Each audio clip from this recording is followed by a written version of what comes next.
ಮನುಷ್ಯನ ಮೊದಲಾದ ಹೆಸರನ್ನು ಹೇಳುವುದೇ ನಾಮಪದ.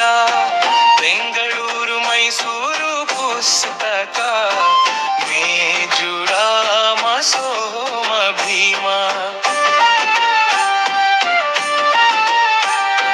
ನಾಮಪದಕ್ಕೆ 9 ವಿಧಗಳಿವೆ, ಕಲಿಯೋಣ ಬನ್ನಿನಿರಿ ಎಲ್ಲರೂ.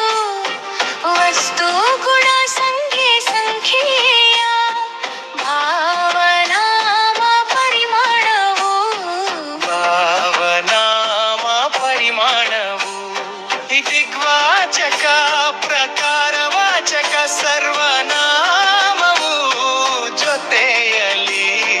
9 ವಿಧದ ನಾಮಪದಗಳು ಕನ್ನಡದ ಸಿರಿನಿಧಿಯಲ್ಲಿ. ಸ್ಥಳ ವಸ್ತು ಮನುಷ್ಯನ ಮೊದಲಾದ ಹೆಸರನ್ನು ಹೇಳುವುದೇ ನಾಮಪದ. ಬೆಂಗಳೂರು ಮೈಸೂರು ಪುಸ್ತಕ, ಮೇಜುರಾಮ ಸೋಮ ಭೀಮ.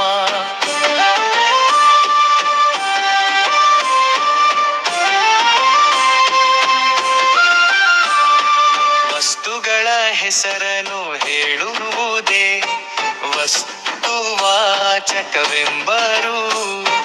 ಗುಣರೀತಿ ಸ್ವಭಾವ ತಿಳಿಸುವೆವ ಗುಣವಾಚಕವೆಂಬರು. ಸ್ಥಳ ವಸ್ತು ಮನುಷ್ಯನ ಮೊದಲಾದ ಹೆಸರನ್ನು ಹೇಳುವುದೇ ನಾಮಪದ. ಬೆಂಗಳೂರು ಮೈಸೂರು ಪುಸ್ತಕ, ಮೇಜುರಾಮ ಸೋಮ ಭೀಮ. ಸಂಖ್ಯೆ ಹೇಳುವ ಪದಗಳೆಲ್ಲ ಸಂಖ್ಯಾವಾಚಕವಾಗುವವು. ಸಂಖ್ಯೆಯಿಂದ ಕೂಡಿದ ಪದಗಳು ಸಂಖ್ಯೆವೆನಿಸುವವು.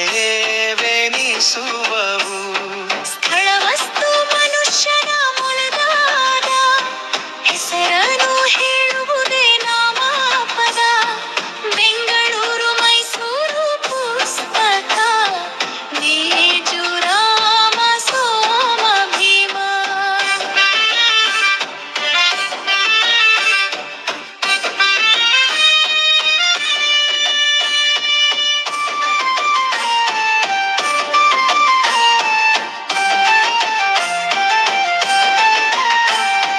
ಕ್ರಿಯೆಯ ಭಾವ ತಿಳಿಸುವುದು ಭಾವನಾಮವೆಂಬರು. ಅಳತೆ ತೂಕ ತಿಳಿಸುವುದು ಪರಿಮಾಣವೆಂಬರು.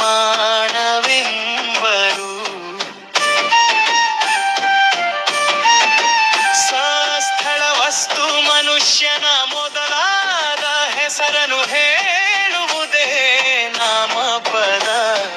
ಬೆಂಗಳೂರು ಮೈಸೂರು ಪುಸ್ತಕ, ಮೇಜುರಾಮ ಸೋಮ ಭೀಮ. ದಿಕ್ಕುಗಳ ಹೆಸರು ದಿಗ್ವಾಚಕ, ಸ್ಥಿತಿ ರೀತಿ ಪ್ರಕಾರವು. ಹೆಸರ ಬದಲು ಬರುವ ಪದವೇ ಸರ್ವನಾಮವೆಂಬರು. ಸ್ಥಳ ವಸ್ತು ಮನುಷ್ಯನ ಮೊದಲಾದ ಹೆಸರನ್ನು ಹೇಳುವುದೇ ನಾಮಪದ. ಬೆಂಗಳೂರು ಮೈಸೂರು ಪುಸ್ತಕ, ಮೇಜುರಾಮ ಸೋಮ ಭೀಮ.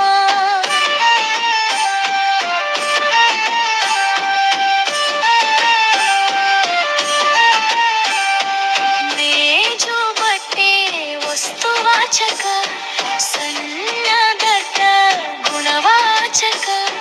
ಹಿರಿಯರು ಸಂಖ್ಯಾವಾಚಕ, ಪಂಚಾಮೃತ ಸಂಭೇದವಾಚಕ. ಸ್ಥಳ ವಸ್ತು ಮನುಷ್ಯನ ಮೊದಲಾದ ಹೆಸರನ್ನು ಹೇಳುವುದೇ ನಾಮಪದ. ಬೆಂಗಳೂರು ಮೈಸೂರು ಪುಸ್ತಕ, ಮೇಜುರಾಮ ಸೋಮ ಭೀಮ. ಆಚೆ ಈಚೆ ದಿಗ್ವಾಚಕ, ಎಂಥ ಇಂಥ ಪ್ರಕಾರ